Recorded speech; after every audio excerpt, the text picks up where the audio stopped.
अस्सलाम वालेकुम नाज़रीन, आप देख रहे हैं न्यूज़ टॉक। मैं हूं यशवीन जमाल।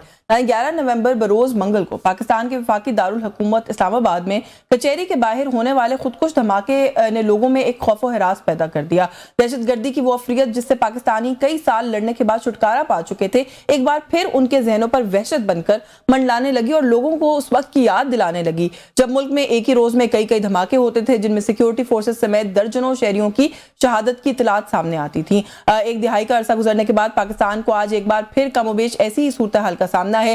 2009 से लेकर 2014 तक पाकिस्तान में दहशतगर्दी अपने अरूज पर थी, लेकिन नेशनल एक्शन प्लान के बाद उसमें बतदरीज कमी हमने देखा कि आना शुरू हो गई। लेकिन जैसे जैसे अफगानिस्तान में तालिबान की गिरफ्त मजबूत होती गई, पाकिस्तान में दहशतगर्दी में इजाफा अब हम देख रहे हैं कि होता चला गया। 2015 से 2020 तक का अरसा पाकिस्तान के लिए दहशतगर्दी के हवाले से कदरे बेहतर साबित हुआ, लेकिन फिर 2021 में फॉल ऑफ काबुल के बाद एक बार फिर पाकिस्तान में दहशतगर्दों के हमले में तेजी आ गई। 15 अगस्त 2021 को अमेरिका के अफगानिस्तान से इनखला के बाद वहां अफगान तालिबान की अबूरी हुकूमत का कयाम अमल में आया। इसके बाद यह तवक्को की जा रही थी कि न सिर्फ अफगानिस्तान बल्कि पूरे खित्ते में कई दिहाइयों बाद अमन लौट आएगा, लेकिन ऐसा ना हुआ और खिलाफ तवक्को पाकिस्तान में दहशतगर्दाना कार्रवाइयों में इजाफा हो गया और ये कार्रवाइयां कम होने के बजाय दुगनी हो गई। 2021 में पाकिस्तान में 268 दहशतगर्दी के हमले हुए। 2022 में ये तादाद बढ़कर 365 हो गई।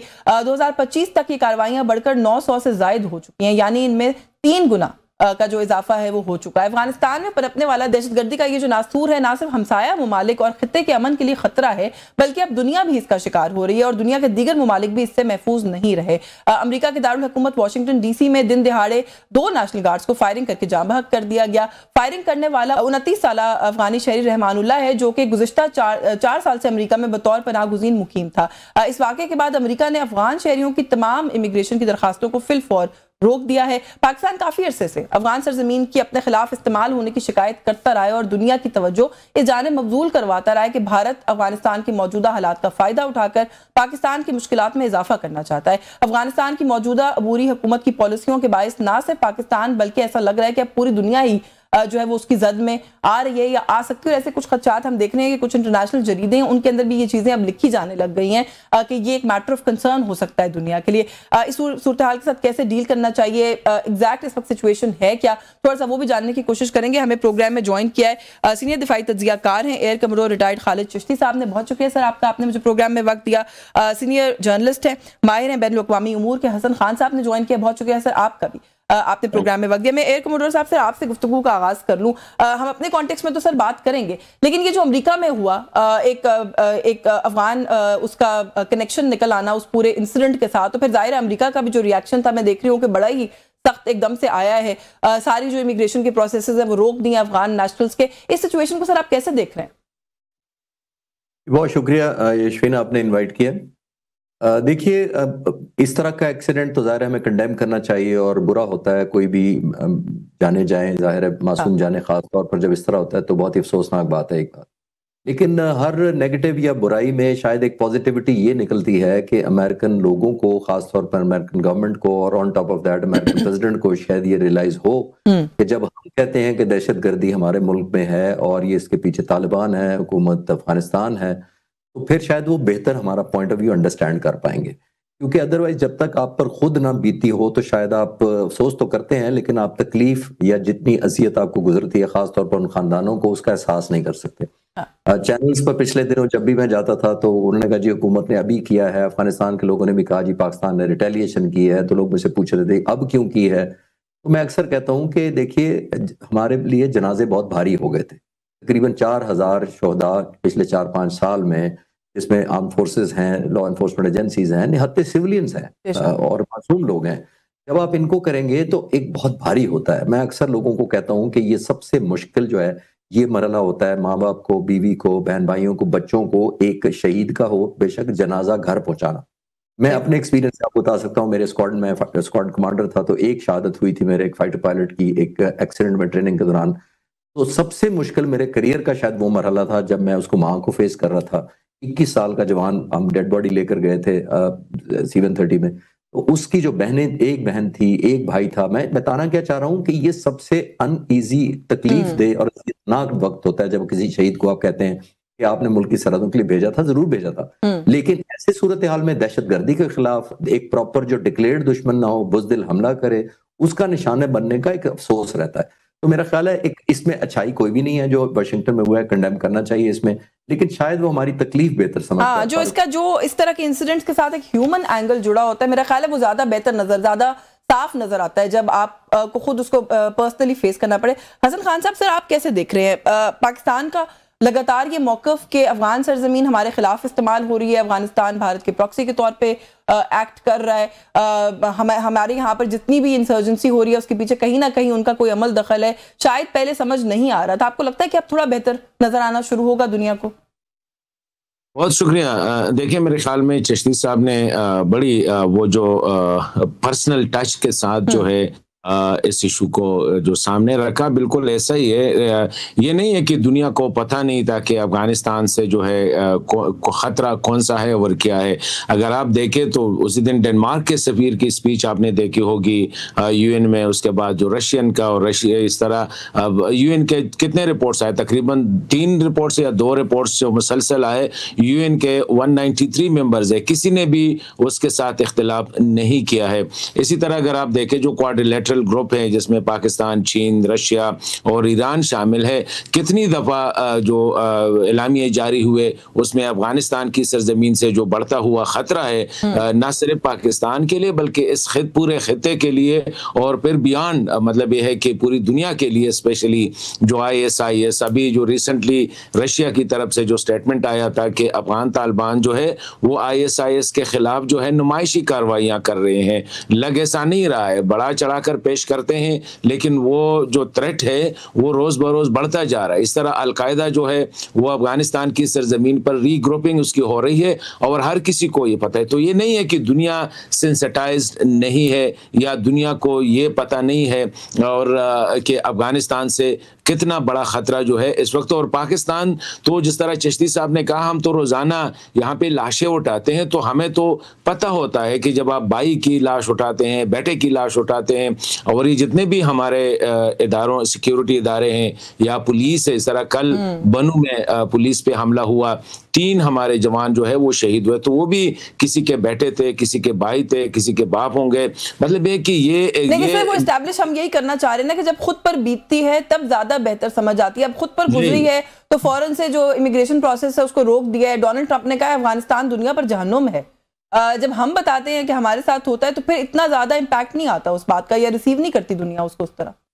देखिए, मेरे ख्याल में अगर आप देखें अमेरिका ने जब उनके सिर्फ ये 2 बंदे जो है नेशनल गार्ड वो जख्मी हुए हैं और कितने प्रॉम्प्ट एक्शन लिए, तो मैं समझता हूं कि हमने काफ़ी टाइम जो है ज़ाया किया है और 4 साल तक जो है हम ये सारा भुगतते रहे और हम कंप्लेंट करते रहे, दुनिया को बताते रहे अफगान तालिबान के साथ। इसी हवाले से हमने हर फोरम, यहाँ तक कि हमने वो जो है कि नान का वो जो है स्टेप्स भी लिए, जैसे ट्रेड के हवाले से हमने कितने इंसेंटिवाइज किया ट्रेड्स का।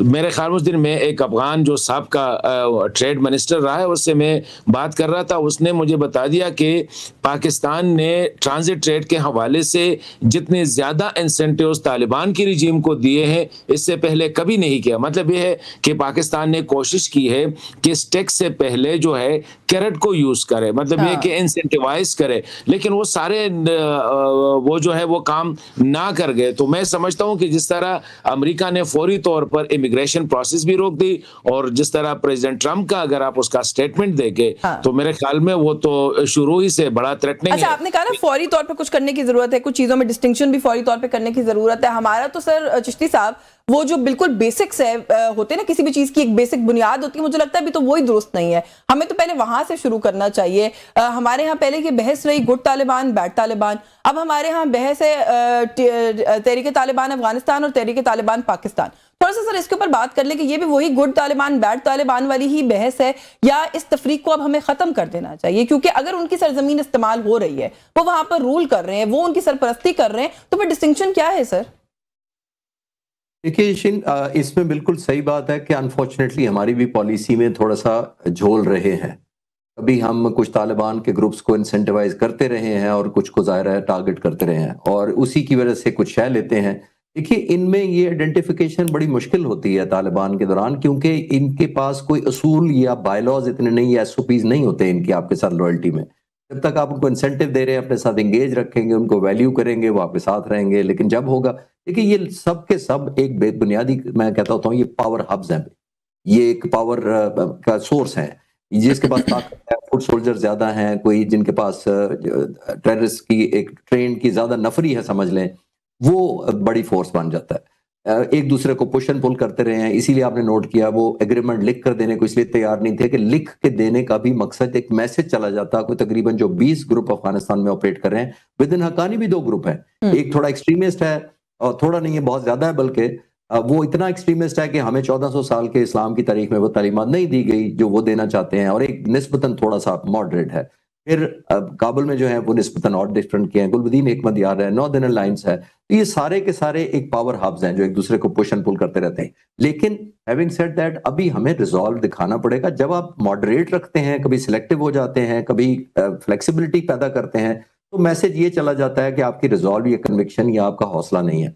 अभी जो हमने किया, मैं अक्सर चैनल्स पर ये बात करता हूं कि देखिए, आपकी जो पावर टू हर्ट या पावर टू डैमेज होती है, वही आपकी पावर टू बार्गेन होती है।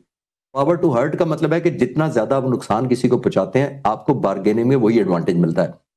आपने अक्सर देखा हो, जो मुल्क जंग हार जाता है 2 मुल्कों के दरमियान, उसकी बार्गेनिंग पावर ऑलमोस्ट खत्म हो जाती है, तो वो गिव एंड पे होता है। तो यही हमारा यहाँ पे था। उसके बावजूद पाकिस्तान की मुसल्लह अफवाज ने, हुकूमत ने बहुत ग्रेस दिखाया, हमने बड़ा रिस्ट्रेंट किया।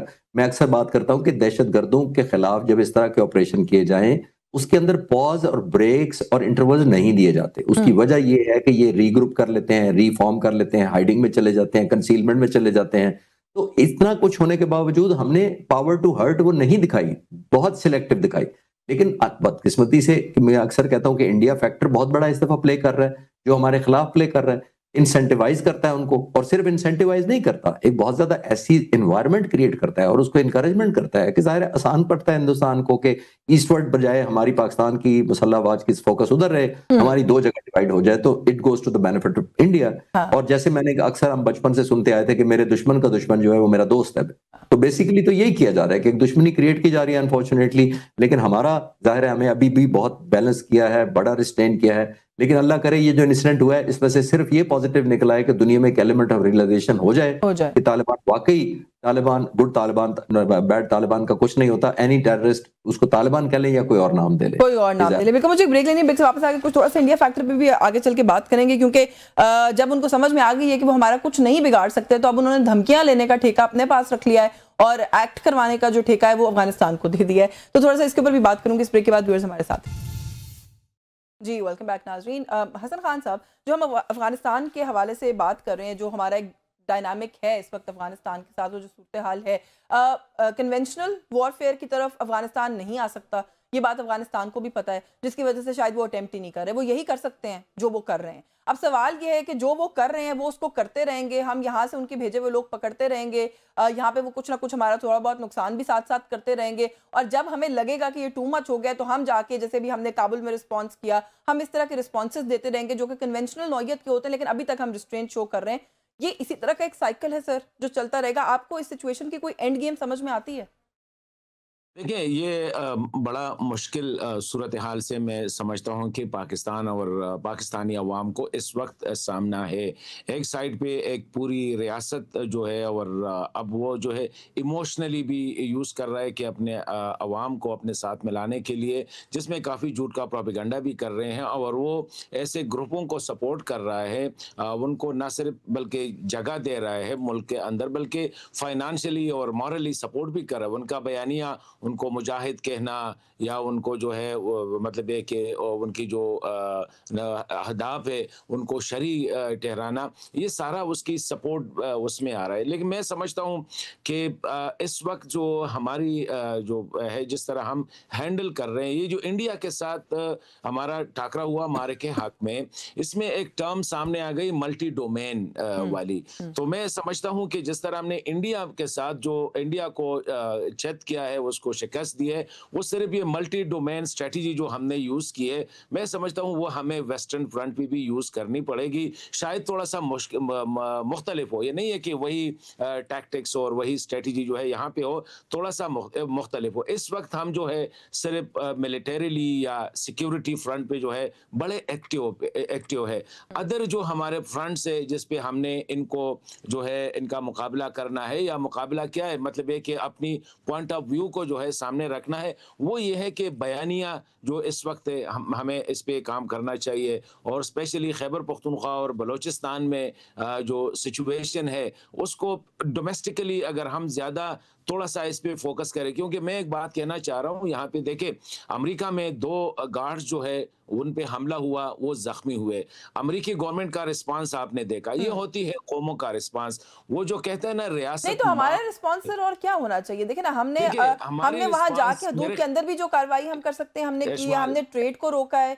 इससे ज्यादा नहीं और क्या इस नहीं, वक्त करें? मैं एक बात बता रहा हूँ, ये हमारी रिस्पांस जो है हाँ, मुज़म्मती बयानात से ज़रा आगे जाना चाहिए।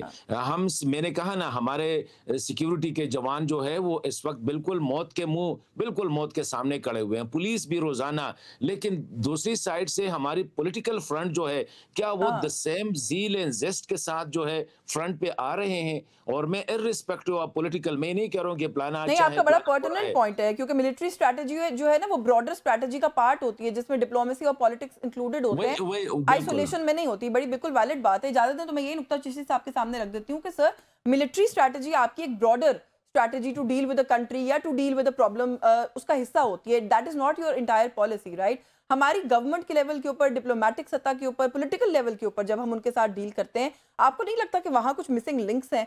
उसको हमें अभी बेहतर करने की, उस पर काम करने की जरूरत है, वरना खाली मिलिटारी तो सर वही होता रहेगा जो मैंने पहले कहा था, एक साइकिल है, वो चलता रहेगा।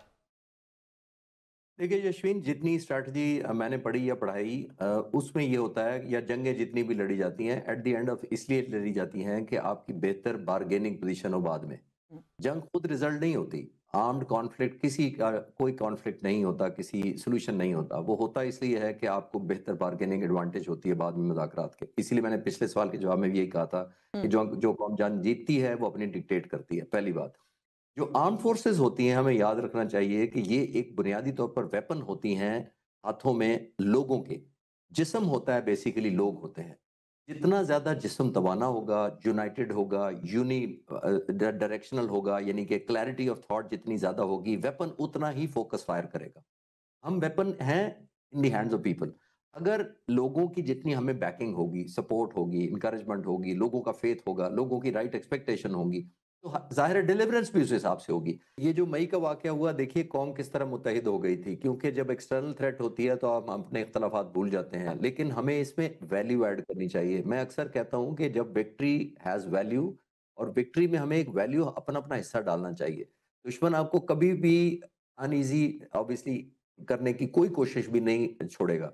वो आपको तफरका डालेगा, वो क्रैक्स डालेगा, वो आपके बीच में ट्रस्ट डेफिसिट पैदा करेगा, वो आपको कहेगा कि आप लैक ऑफ गवर्नेंस है, आपको कहेगा कि आपकी सेंस ऑफ पार्टिसिपेशन नहीं है कोई। तो हमें आपस में एक कनेक्टिविटी रखनी चाहिए ताकि हम ऐसा कोई अपॉर्चुनिटी दें ना, जहाँ पे घरों में भी इख्तलाफात होते हैं। देखा आपने, 2 लोग आ जाते हैं, आपके रिश्तेदार एक्सप्लॉयटेशन शुरू कर देते हैं। जितनी यूनिटी होती है उतना ज्यादा उनको कम चांस मिलता है। तो आई हाँ। थिंक हमें इंटरनली भी यूनाइट होने की जरूरत है, इकोनॉमी को बेहतर करने की जरूरत है। हिंदुस्तान ने देखिए, सबसे बड़ा जो इंडिया का इस वक्त एडवांटेज है, तालिबान के साथ जो कॉमन ग्राउंड बनता है वो है फाइनेंशियल इंसेंटिव का। हम्म। जो अफगानिस्तान है, ये बुनियादी तौर पर कैश स्टार्व्ड कंट्री है। इसके पास पैसे नहीं है, उसके जी। पास रिसोर्सेज भी कोई नहीं है, उसके पास इंडस्ट्री नहीं है, टेक्सटाइल कोई नहीं है, एग्रीकल्चर कोई नहीं है, टेक्नोलॉजी कोई नहीं है। तो क्या चीज है जिस पर अफगानिस्तान सर्वाइव करता है? मैं अक्सर कहता हूं इट्स अ कि वॉर ये इकोनॉमी जी। इनस्टेबिलिटी उनके लिए जी वॉर इकोनॉमी है, जिसका मतलब है इनस्टेबिलिटी जो उनके लिए स्टेबिलिटी है। जितनी इंस्टेबिलिटी रहेगी उनकी वैल्यू वर्थ ज्यादा होगी। हिंदुस्तान ने ज्यादा से ज्यादा इंसेंटिव देने की वजह यही है कि उनको पता है कि इस वक्त इनके फाइनेंशियल है नहीं, दुनिया में आइसोलेटेड है, इनको रिकॉग्नाइज हुआ है रूस के और किसी ने किया नहीं है। तो मैं एक बेहतर बार्गेनिंग चिप ऑफर कर सकता हूँ बाई ऑफरिंग जैसे इंसेंटिव, जैसे मैंने कहा। हम्म। तो हमें अपनी इकोनॉमी को भी बेहतर करना चाहिए ताकि लॉन्ग टर्म में हम एक स्टैंड ले सकें। अगर सस्टैंड खुदा ना खास्ता हमें ऑपरेशन करने पड़े किसी बॉर्डर पर भी, तो हम जाहिर है उसको कर सकें। हमें हमें अपना हाउस जो है वो इन ऑर्डर करने की ज़रूरत है। इसमें बहुत सारे मिसाइल का मेरा ख्याल है हल वहीं से जो है वो ओरिजिनेट करता है। अच्छा हसन साहब, ब्रीफली एक कमेंट अफ़गानिस्तान पे और करके हमें इंटरनली तो अपने आप को जो जैसे वो अभी चिश्ती साहब ने बात कहा है कि कनेक्टेड रहने की ज़रूरत है, पोलराइजेशन ख़त्म करने की ज़रूरत है, मईशत पर काम करने की ज़रूरत है। सिर्फ विज़ा वी अफ़गानिस्तान ऑल्सो जो बात अभी आप कर रहे हैं, हमें डिप्लोमेटिक रिबटल्स वो सारा कुछ देने की ज़रूरत तो है। लेकिन सर ट्रांजिट ट्रेड की बात करें, इकोनॉमिक कनेक्टिविटी की बात करें, एक टाइम पे हम इस पॉलिसी पे काम भी कर रहे थे कि अफगानिस्तान के साथ इतनी इकोनॉमिक जो है वो कनेक्टिविटी बना ली जाए कि इतनी रिलायंस हो जाए कि इस तरह की चीज़ें जो है वो अफगानिस्तान करने के बारे में सोच ना सके। आपको नहीं लगता कि जब हमने रीजन में रहना है, को एग्जिस्ट करना है, तो इस तरह की पॉलिसीज पर काम करने की ज़रूरत है? और साथ ही साथ ये भी कि ट्रांजिट ट्रेड बंद करना, इसका सर किसको ज़्यादा नुकसान है? नुकसान दोनों मईशतों का हो रहा है। अफगानिस्तान ऐसा लगता है कि विद इन सम टाइम कोई और एवेन्यू अपने लिए ढूंढ लेगा। आजकल तो वो वैसे ही अवेलेबल है हर किसी के लिए। जैसे हमने पहले कहा कि इट्स अ वॉर इकोनॉमी, तो एक ब्रॉडर पिक्चर अगर इसकी देखें तो इसका नुकसान तो हमें ज़्यादा नहीं होगा सर? देखिए, मेरे ख़्याल में जब सिचुएशन ऐसी आ जाती है जो इस वक़्त पाकिस्तान है, तो फिर उन नुकसानात की तरफ ज़्यादा तवज्जो नहीं दी जाती। हुँ, क्योंकि जब आपके जवान फ्रंट लाइन पे जो है वो शहीद हो रहे हों, ख़्वा वो पुलिस के हो, ख़्वा वो फ़ौज के हो, ख़्वा वो हमारे दीगर जो आप देखें कि ना बिज़नेस को होने देते हैं, बिज़नेसमैन को भी तंग किया जाता है, इंडस्ट्रियलिस्ट को भी तंग किया जाता है, ना आपकी ज़िंदगी महफूज़ है, ना मेरी ज़िंदगी महफूज़ है। तो ऐसे हालात में कुछ टफ़ डिसीज़न जो है वो वो लेने लेने पड़ते पड़ते हैं। और जहाँ तक ये सवाल है कि देखिए अफ़गानिस्तान के साथ पहली दफ़ा जब ये बंद हुआ था मुकम्मल तौर पर बॉर्डर, वो मेरे ख़्याल में 55 में था या 60 में था, जब अफ़गानिस्तान की तरफ से पाकिस्तान पे हमला किया गया। सरदार दाऊद उस वक़्त जो बड़ा उनको लगा हुआ था ये पश्तूनिस्तान का, तो उस वक़्त ये ट्रेड वग़ैरह बंद हुआ था और काफ़ी टाइम के लिए। उस वक़्त से अफ़गान यही कोशिश कर रहे हैं कि वो अल्टरनेट रूट ढूँढें, और उस वक़्त भी कोशिश ठीक है, काफ़ी हद तक वो कामयाब हुए होंगे। लेकिन ये जो ड्रीम है वो सॉरी, पाकिस्तान बंद करे या ना करे, वो पहले से कोशिश कर रहे हैं कि तुर्कमेनिस्तान के रास्ते, वहाँ से उनको रास्ता नहीं दिया जा रहा है कि वो ट्रांज़िट करे। उज़्बेकिस्तान और जो ताजिकिस्तान है वो हार्ड एरिया है, उससे मेरे ख़्याल में अब कोशिश हो रही है कि रेल के ज़रिए, लेकिन फिर भी वो ख़ुद डिपेंडेंट है पाकिस्तान पे हुँ। कि यहाँ से सी रूट वो पाकिस्तान के रास्ते से वो ढूँढ रहे हैं। ईरान एक ऑप्शन रह जाती है, लेकिन ईरान जो है गुज़िश्ता 40-50 साल से द हेवीली सैंक्शन्ड कंट्री है। किसी भी टाइम जो है अगर अमेरिका को वो आ जाता है, तो ये चाबहार पहले से, मेरे ख़्याल में पहले से ये सैंक्शन थे, इस पे बंद था। अभी इंडिया की पॉलिटिकल उससे जो है इसको थोड़ा-सा स्पेस दिया गया है। हुँ। तो मैं समझता हूँ कि ये हमारा एक इधर एक है, और ये हकीकत है कि यहाँ पे नुकसान डेफ़िनेटली, हम ₹100 की चीज़ बेचते हैं, वो आगे से 10 की हमें बेचते हैं। हुँ। तो मतलब ये कि नुकसान ज़ाहिर-सी बात है हमारा होगा। हम जी। बिलियन डॉलर्स की एक्सपोर्ट करते हैं, वो फ्यू मिलियन डॉलर्स की करते हैं। तो इसका मतलब ये है कि हम लॉस हमारा वही उसी प्रोपोर्शन से होगा। लेकिन प्रॉब्लम ये है कि हमें इसको बिगर ईवल को अगर देखना और एड्रेस करना है। बिल्कुल आपका आपकी ये आपकी बात दुरुस्त है, कंटिन्यू क्योंकि रखे, देखिए ये ना हम बि जी, जी, यहाँ पे इसका इम्पैक्ट तो मईशत के ऊपर आएगा, लेकिन जो दूसरा नुकसान है आपने दुरुस्त कहा है कि वो शायद ज़्यादा भारी है। मुझे ब्रेक लेनी है सर। ब्रेक से वापस आके थोड़ा-सा ये जो भारत की तरफ से कुछ बयानात हम देख रहे हैं कि आ रहे हैं, उस पर बात करेंगे हमारे साथ। जी, वेलकम बैक नाज़रीन। ब्रेक पे जाने से पहले जो मैंने बात कही थी कि भारत पर बात करेंगे। चिश्ती साहब, सर भारतीय वज़ीर दिफ़ा की स्टेटमेंट आपकी नज़र से भी गुज़री होगी। सिंध पर कब्ज़े की जो है वो बात की है उन्होंने। उनका कहना है कि सरहद बदल सकती है और क्या पता कल को सिंध भारत में फिर से वापस आ जाए। ये सर आजकल किस किस्म के ख्वाब देख रहे हैं? 9 मई से जो है वो कोई सबक हासिल नहीं किया उन्होंने, या जो उसकी हज़ीमत है उससे तवज्जो हटाने के लिए अपने अवाम की, आपको लगता है ये इस तरह की बातें करते हैं? आपको इस तरह की स्टेटमेंट्स का क्या बैकग्राउंड समझ आता है? अब मैं कोई सख्त लफ्ज़ इस्तेमाल नहीं करना चाहता, लेकिन वो जैसे होता है ना, कोई जो जादूगर होता है, वो जब तक कोई गेम ना लगाई रखे तो व्यूअर जो है, जो उसके ऑडियंस होते हैं, वो बोर हो जाते बोर हो हैं। जाते नई हैं। से नई करतब दिखाना, कभी वो कबूतर निकाल लेता है, कभी वो रुमाल निकाल लेता है, कभी वो फूल निकाल लेता है। मेरा ख्याल है पॉलिटिशियंस को हाँ। एक जो मैजिशियन होता है उससे थोड़ा-सा हट के बिहेव करना चाहिए।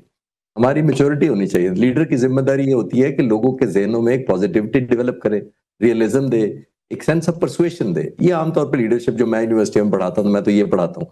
मुझे नहीं समझ आती कि ये कौन से लीडर हैं जो हर वक़्त एक नया एजेंडा दे देते हैं, फिर जिसको कहते हैं कि लोगों में गलत एक्सपेक्टेशन दिलाते हैं, फिर एक फ़ॉल्स एक्सपेक्टेशन लोगों के ज़हन में, इमेजिनेशन बिठाना शुरू कर देते हैं। जब नहीं पूरी होती तो फिर उससे बड़ी कोई जिसको कहते हैं इंसेंटिव या ऐसा अनयूजुअल किस्म की बात कर देते हैं। तो अभी इलेक्शन उन्होंने जीत लिया, मेरा ख्याल उनको सुकून आना चाहिए था। बिहार में 243 में से 203 सीटें जीत ली हैं बीजेपी ने और उनके साथी जो थे। उनको सेलिब्रेट करना चाहिए था, बजाय अब लोगों को इंसेंटिवाइज करने के कि हम तो अब ये भी कर देंगे। एंटी इंडिया, देखिए एक बड़ी दिलचस्प बात है यशवीन, हमें ज़हन में रखनी चाहिए कि पूरी दुनिया में चौथे या 5वें नंबर पर मुल्क है ये मिलिट्री में, ऑलमोस्ट पॉपुलेशन में सबसे बड़ा मुल्क है। लेकिन आप नोट करें कि जब इलेक्शन आते हैं तो एंटी पाकिस्तान से जीतना उनके लिए कंपल्शन हो जाता है, ऑब्लिगेटरी हो जाता है। इनसिक्योरिटी किससे पैदा कर रहे हैं? जो 6 गुना पॉपुलेशन में छोटा है, रकबे से कई इतना छोटा है हमारे से, हम इकोनॉमी में करीब ही नहीं है हिंदुस्तान के, लेकिन एक एलिमेंट ऑफ इनसिक्योरिटी उन्होंने जरूर रखना होता है अपने लोगों के जहनों में कि अगर ये हुआ तो वो शेर आ जाएगा, ये ना हुआ तो हमें वोट दे दो वरना पाकिस्तान हमें खा जाएगा। तो पाकिस्तान में कोई ऐसा नहीं होता। इतने इलेक्शन मैंने भी अपनी होश में देखे हैं, हमारा कोई पॉलिटिशियन ये नहीं कहता मुझे वोट ना दिया तो इंडिया आ जाए। नहीं, हमारे कैंपेन का हिस्सा ही नहीं है भारत या इस तरह की कोई चीज, हम तो ये नैरेटिव सेल ही नहीं करते। लेकिन सर एक और ट्रेंड भी तो आया ना, 10 नवंबर को सर दिल्ली में लाल किला के करीब खुदकुश धमाका हुआ, उससे पहले सर कोई पटाखा भी वहां चल जाता था, गैस का सिलेंडर भी फटता था, तो कहते थे पाकिस्तान ने दहशतगर्दाना हमला कर दिया है। ये सर इस तरह बोले क्यों नहीं आपके ख्याल में?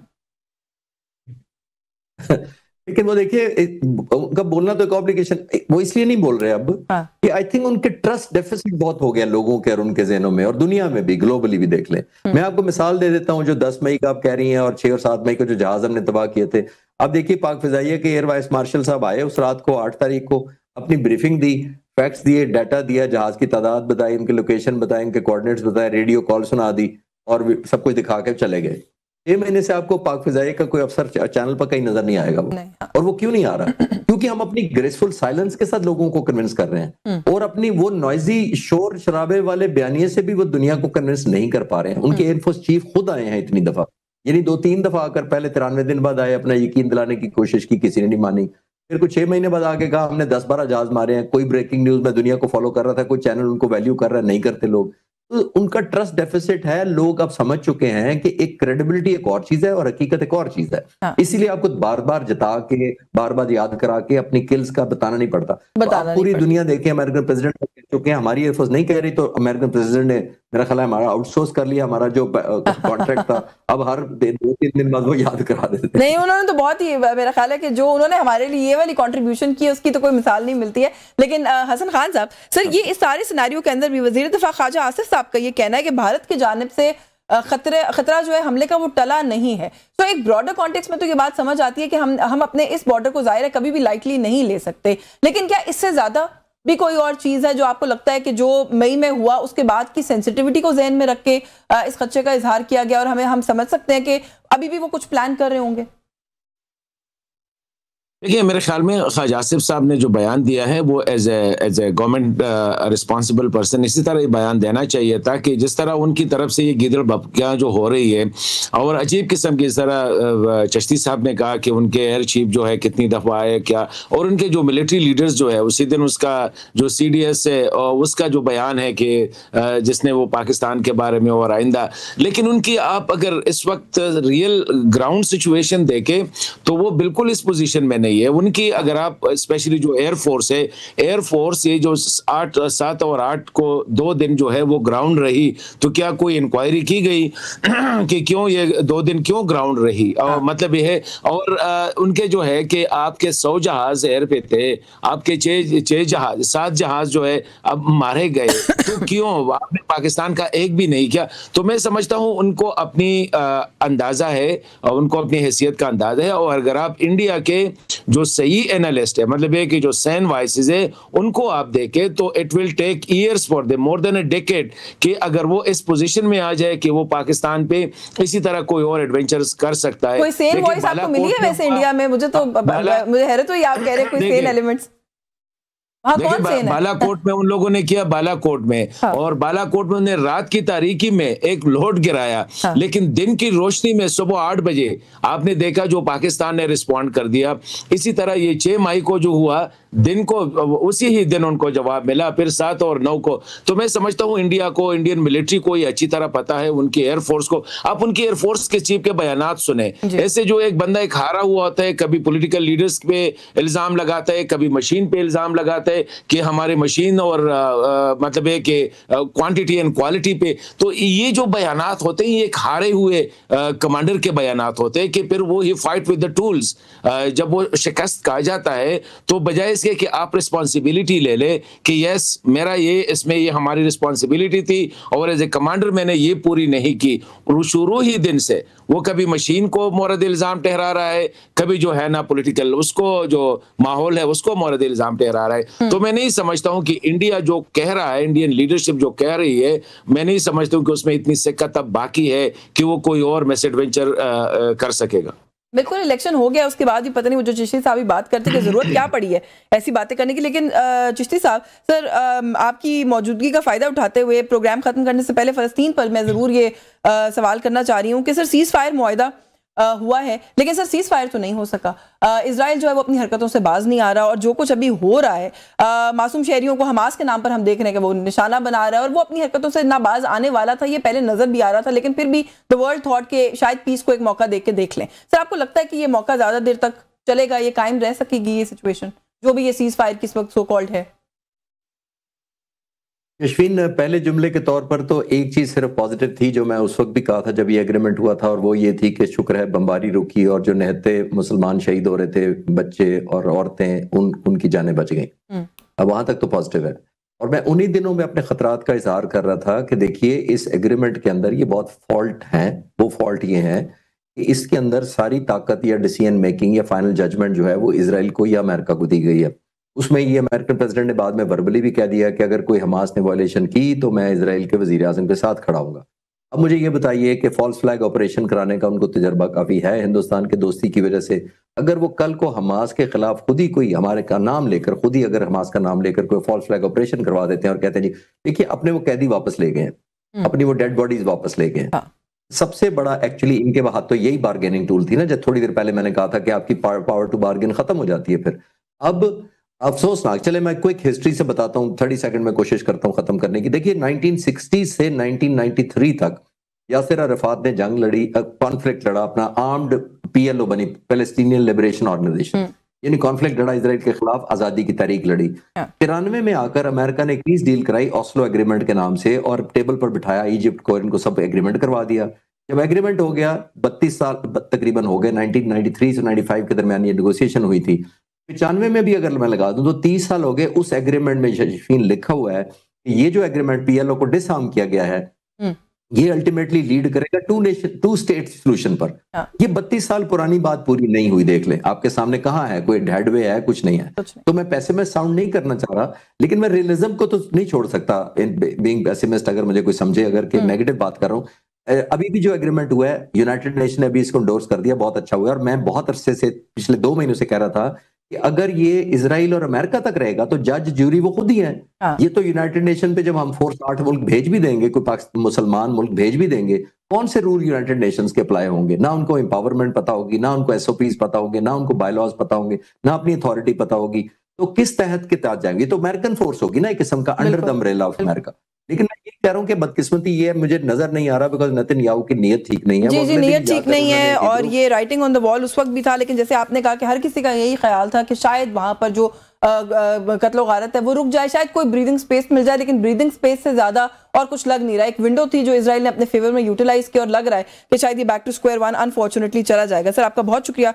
Air commodore retired Khalid Chishti साहब, अपने प्रोग्राम में वक्त दिया। हसन खान साहब, sir thank you so much, आपने भी प्रोग्राम में शिरकत की। न्यूज़ टॉक से आज के लिए बस यही कुछ, मुझे इजाजत दीजिए। अल्लाह हाफ़िज़।